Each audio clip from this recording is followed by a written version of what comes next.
What's up YouTube, it's your boy Nash here, welcome back to the channel. What is up with my laptop? My laptop's being stupid.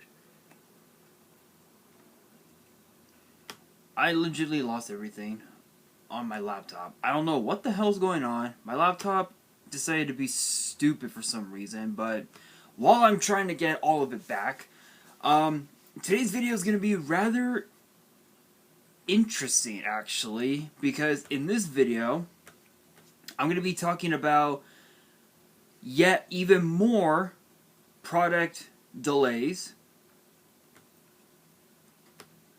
as well as the full set list for the Lost Sanctuary structure deck. Oh, I swear my laptop is stupid. Thank you. My laptop wants to be stupid, so that's okay.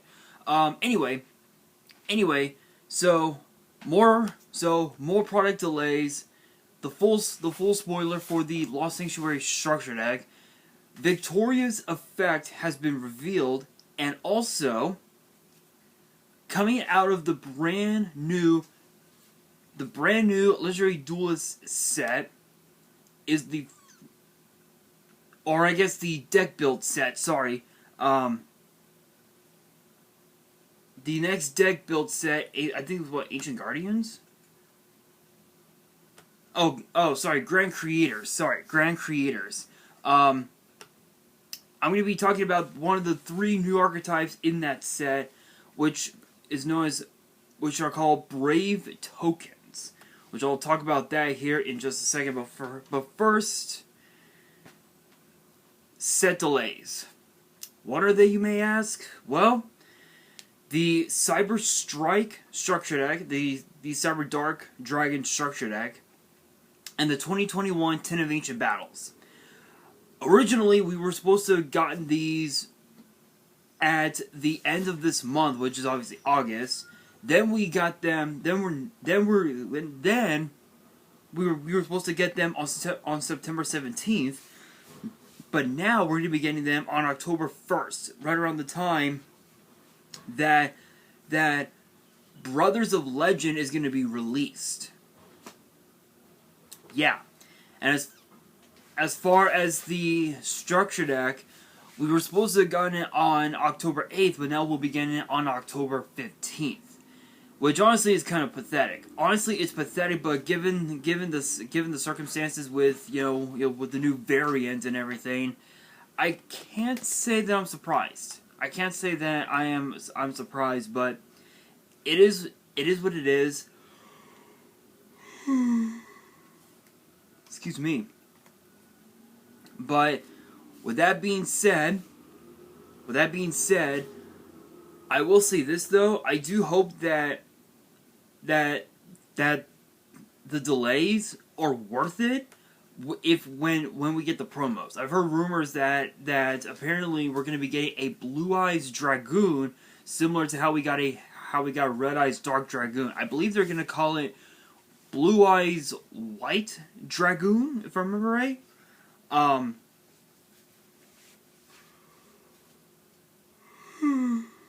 Excuse me, or something like that. I don't know, but anyway, guys, the full spoiler for the Lost Sanctuary structure deck has officially been revealed. So going in numerical order, we have Vanity's Ruler, which is actually a really good reprint.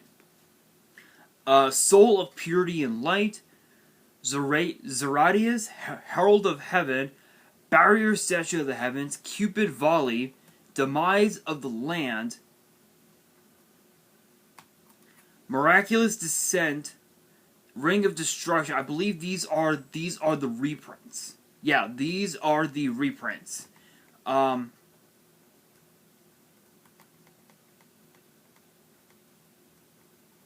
Yeah, hang on.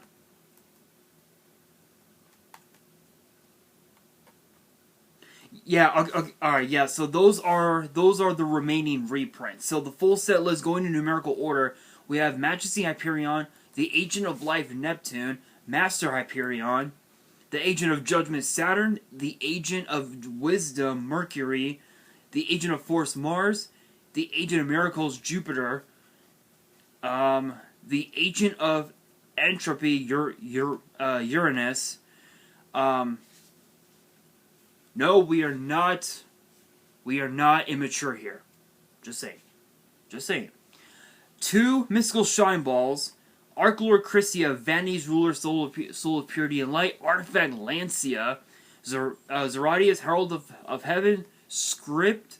Oh, no, sorry, no. Spirit Sculptor. Barrier Statue of the Heavens. Retime Reviver Emitter. Which, it's funny because if you look at it backwards, it's the exact same thing, it's the exact same name, which is actually kind of cool. Herald of Orange Light, Cupid Volley, Eva, Nibiru the Primal Being. That's kind of an interesting reprint, but we all know it's not going to get printed in the TCG. They'll probably replace it with something like Dark Hole or something like that. That's probably the only thing. Yeah, they'll probably replace it with Dark Hole. Chorus in the Sky, the Sanctuary in the Sky, Cards from the Sky. Excuse me. The Sanctum of Parshath, Demise of the Land, Light of Redemption, Creature Swap, Reasoning, Potted Desires, Vergeki, Harvey's Feather Duster, Lost Sanctuary, Divine Punishment, Miraculous Descent, Balance of Judgment, Compulsory Evacuation Device, Ring of Destruction, and Typhoon. And for the extra deck, we have the Executor of Hades, Pluto, Herald of Pure Light, and Celestial Night Lord Parshath. This is a really cool one. This is a really cool structure deck because of the fact that you have so many, especially in the OCG, you have so many different reprints. You've got Mars, Jupiter. You've got Mystical Shine Ball, which has been reprinted more times than I give a fuck to count. You have Artifact Lancia, which is a really nice, really good card, especially with what it can do. I believe, if I remember right, hang on guys.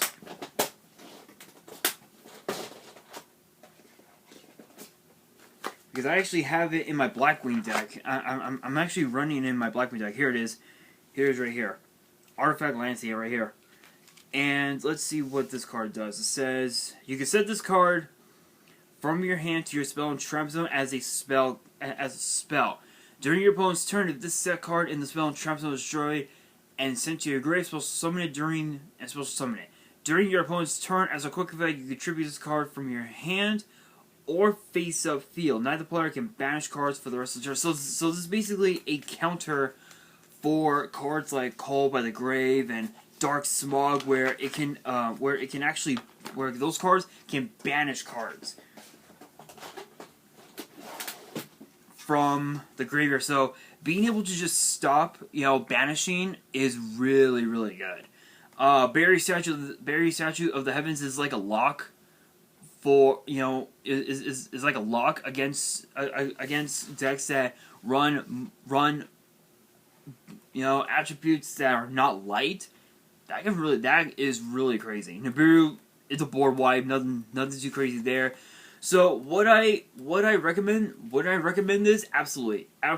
If there are cards that are too expensive and that you're looking for them, definitely pick up a few of these, especially with cards like Pot of Desires being in here, cards like Regeki, Harpy's Feather Duster. I know that in if I remember right, I believe the Egyptian God structure decks that we got just a little over a month ago.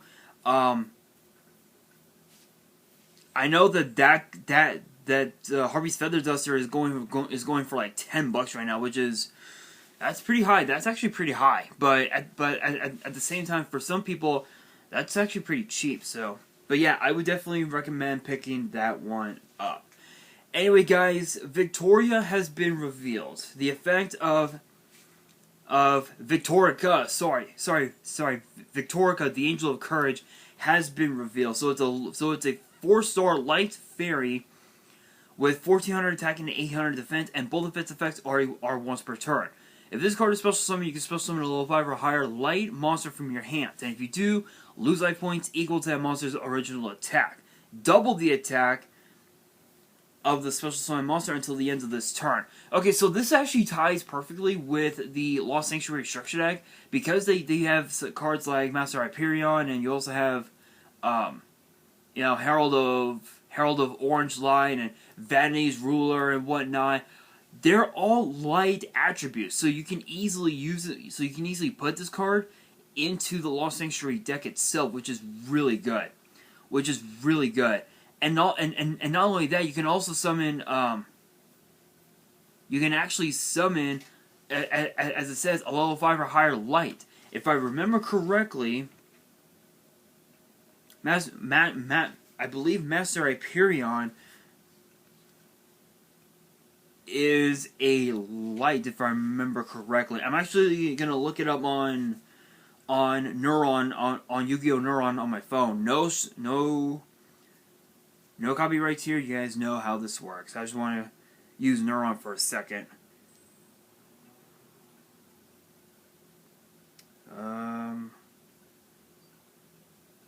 Here we are. Let's see.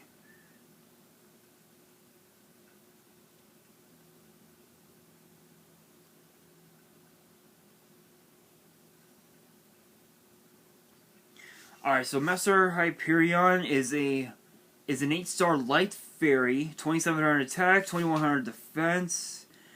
You can special summon this card from your hand by banishing the agent monster from your hand, field, or grave. Once per turn, you can banish a light fairy from your grave, then target a card on the field, destroy it. While Sanctuary of the Sky is on the field, you can activate this effect up to twice per turn. Okay, so it says, so notice the second word of that text. It says you, the first two words, you can, meaning there are other ways you can summon this card. Hello, because that Hyperion is an 8-star, Victorica can allow you to summon it. Can allow you to summon Master Hyperion, but the only downside is that you're gonna be losing 2700 life, which is pretty bad. At the same time,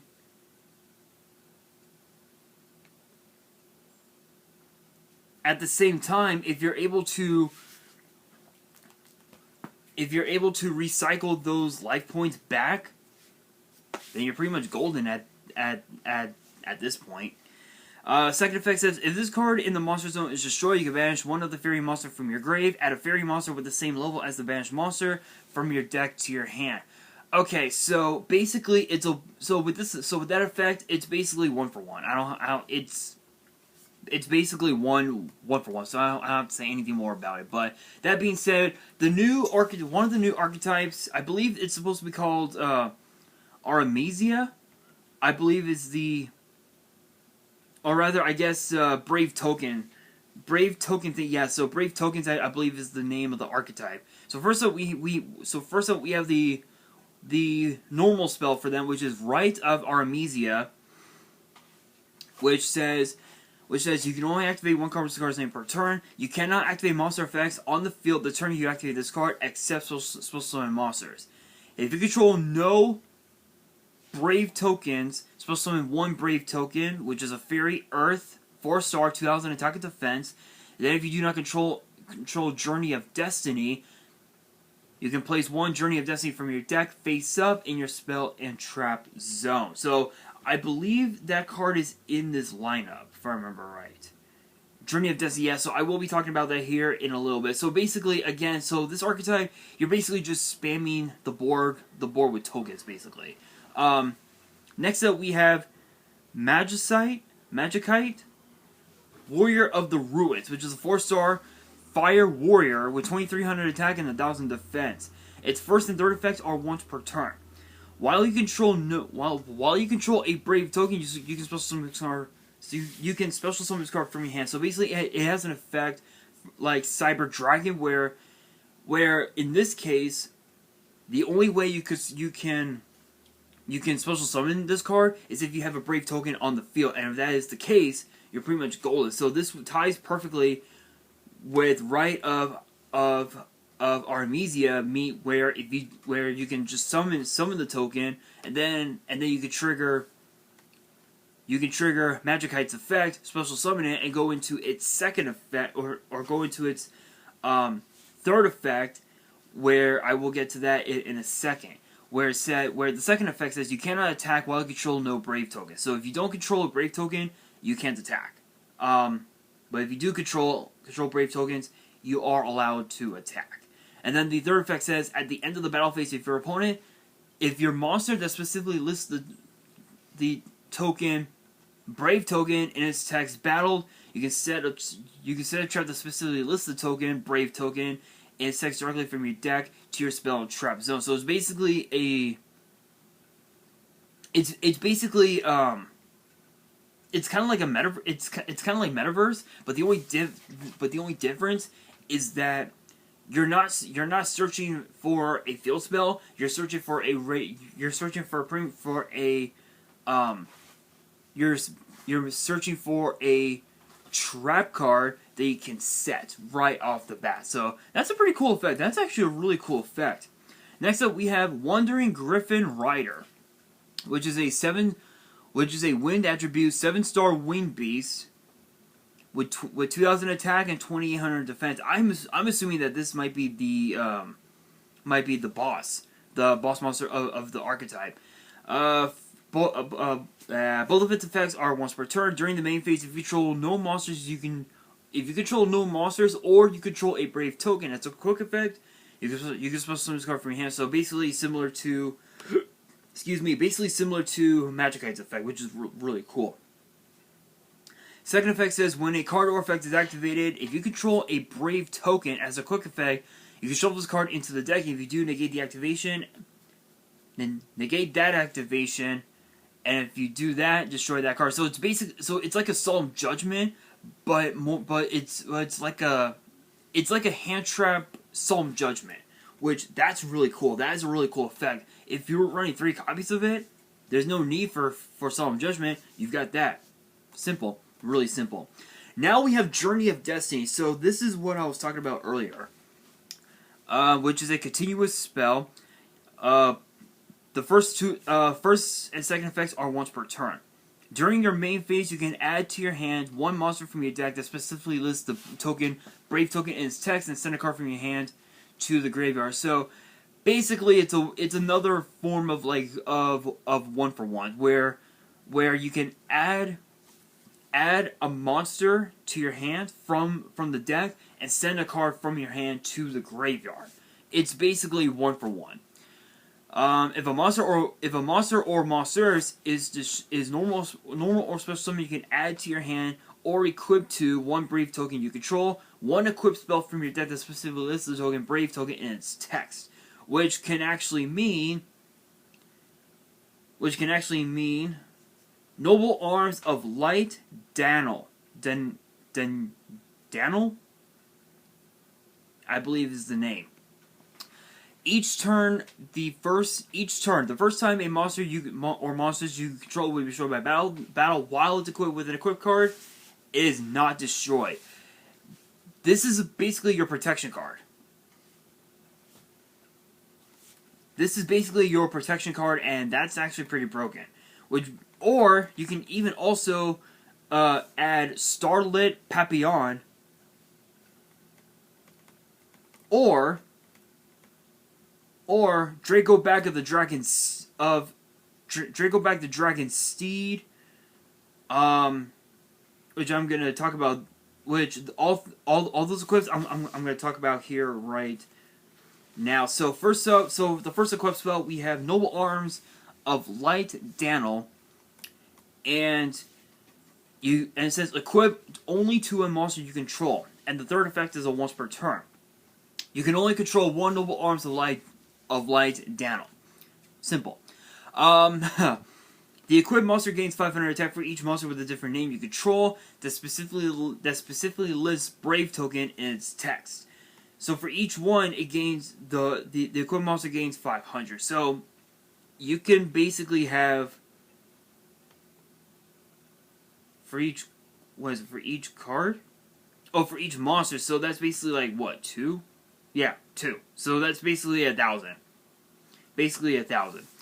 If this card is sent to the grave, you can target one Brave token you control. Equip this card to that monster you control. So so it's a recycle. So it's its own recycler. So you don't need multiple copies of this card. You only need maybe 2 in the deck. So that's actually pretty cool. That's pretty cool. Starlit Papillon, which is an equip spell. The third effect, again, it's the same thing. Yeah, so I believe I believe all the equips are the same. No, actually no. No. Dracoback is different. Starlit Papillon has a similar effect.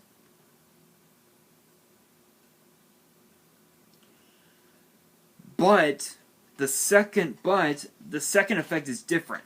The first and third effects are the exact same. Are the exact same as Daniel, where it says you can only control 1, and then the third effect says if this card is sent to the grave, target a brave token you control, and equip it. Second effect is different because the second effect says monsters your opponent controls lose 500 attack for each monster with a different name you control that specifically lists brave token in its text. That's broken. That is just absolutely broken. Being able to drop your opponent's monster's attack to an all-time low is really crazy. That is really crazy. Next up, we have Zaraham, the Dark Temple, which is the field spell. And it says, while you control a monster equipped with Noble Arms of Light, Daniel, your opponent cannot activate cards or effects during the battle phase. Wow. Yeah, it's a protection. It's basically it's basically a field. With that effect, you're able to protect your monsters from being targeted by effects during the battle phase, which is really good. So if you were to attack, your opponent can't activate cards. Cards like Mirror Force or compulsory evacuation device. They can't activate those cards during cards like them during the battle phase, which is really good. Once per turn, when your Brave token destroys an opponent's monster by battle, you can inflict damage to your opponent equal to that monster's original attack. So basically, it has an effect similar to what's that one? I can't think of it.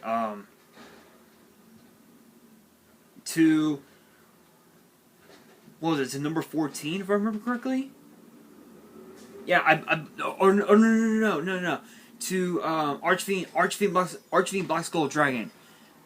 Hang on, guys. Hang on. The trash people are here. That's why. Hang on.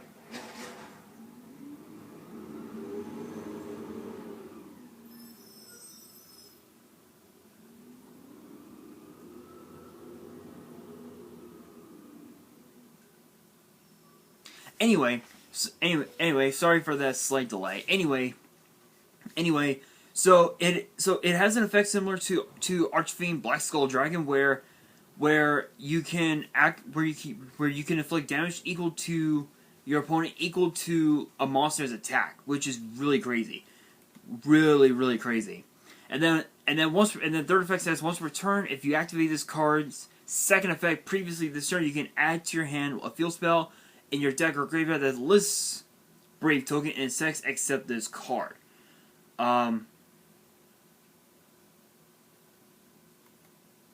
So that's actually really cool. And then we have the Woods of Lost Flowers. This is for Starlit Papillon. Your monster equipped with Starlit Papillon are unaffected by any card effect activated by your opponent. Wow. Yeah, that's quite the protection card. Once per turn, when your Brave token destroys an opponent's monster by battle, you can draw 1 card. You're getting a +2. It's basically a Pot of Greed, basically, which is crazy. Once per turn, if you activate the second effect previously this turn, you can add to your hand a field spell that lists Brave token in its text except with the Lost Flowers, which is really good. So it's basically so the third and first effects are the same as the other field spell, but the second effect is a little different. Now onto the traps. We have Thunder Discharge, which is a normal trap. You can only activate one card with score's name per turn. If you control a Brave token, target one of your monsters equipped with an equipped card that specifically lists Brave token in its text. Destroys as many monsters your opponent controls with equal allure attack as possible. Then you can equip one equipped spell in your hand or grave that specifically lists Brave token in its text to an appropriate monster you control. So it's basically kind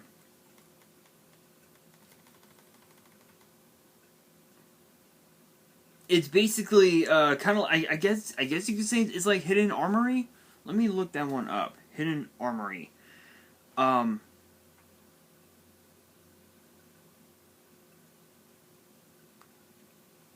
I believe so. I'm gonna have to take a look at that really quickly.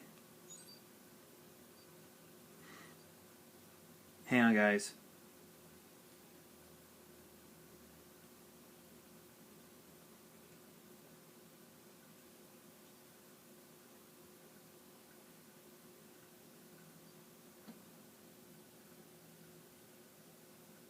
Okay, yeah, alright, yeah, so it's basically, I guess it's kind of like Hidden Armory, which is actually one of the reprints for the set, actually. But the only difference is that you're equipping a card to a card that you control. Which is really, really, really good. Hang on, guys.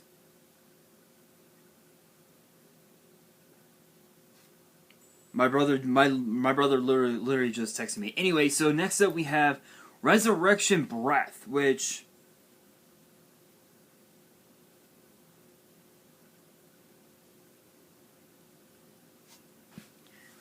is actually a little different from Thunder Discharge. So Resurrection Breath says if you control a Brave token, special summon up to 2 monsters with different names from your hand or grave, but banish them when they leave the field. So when it says but banish them when they leave the field, you can easily bypass that effect by just using the 2 monsters as Xyz material. So if you go if you summon Griffin Rider and say Magikite, you would need to activate a card that can lower the level of Griffin to 4, so you would be able to use the 2 as Xyz material, and when you detach the materials, they're not banished, they're sent to the graveyard, which is just that good.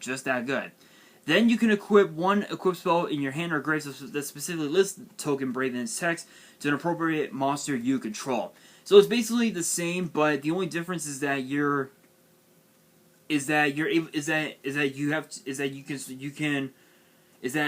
special summon 2 monsters with different names from your hand or grave, which could either be a Cyber Dragon or a Monster Reborn, depending on how you see it. And then you can go ahead and do the equipping. And then of course Hidden Armory, I mentioned it before. It's the reprint for the set. My thoughts on this, I mean, it's not too bad. The only downside to this is the fact that you're gonna be dealing with cards like Nibiru, and also cards like Darkhold, Regeki, Compulsory Evacuation Device, even also Solemn Judgment. Those are some of the big cards that you're gonna be dealing with if you were to play this deck. So I would recommend, once this comes out, I recommend playing cards that can counter those cards. So obviously for the solemns, you activate your own solemn judgment and your own solemn warning. With cards like Nibiru, definitely add, play cards like Call by the Grave, because if your opponent has one Nibiru in the graveyard, you can activate Call by the Grave, banish the Nibiru that's in the grave, and the effect of the Nibiru that's in the hand is negated. So I would definitely recommend playing, cards like those. But guys, that is going to do it for this video. Question of the day: what are your guys' thoughts on the Lost Sanctuary structure deck? Let me know in the comments below. And that is going to do it for this video. Hopefully you guys enjoyed. If you did, make sure you guys smash that thumbs up button if you guys are new to the channel and you guys want more Yu-Gi-Oh news videos, which gets posted every Tuesday. Make sure you guys subscribe to the channel and hit that notification bell so you guys don't miss out on any new content that comes your way. And be sure to follow me on Twitter and Instagram. All the links will be down in the description below. If you guys have family you want to send me and want me to open up on the channel, my address will also be in the description as well. And on that, this is your boy Nash, signing out.